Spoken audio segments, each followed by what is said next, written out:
لا يزال الخير حيا لا يزال إن في الدنيا سلاما وظلال।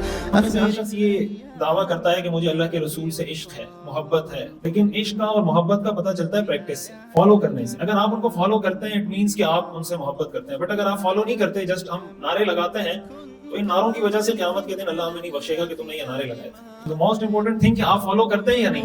قلوبا وخواطر نفعه عم البوادي والحواضر، قم بنا وانظر لآيات الجمال، قم بنا وانظر لآيات الجمال. لا يزال الخير حيا لا يزال إن في الدنيا سلاما وظلال. أخبر الأيام أنها في وصال، قم بنا وانظر لآيات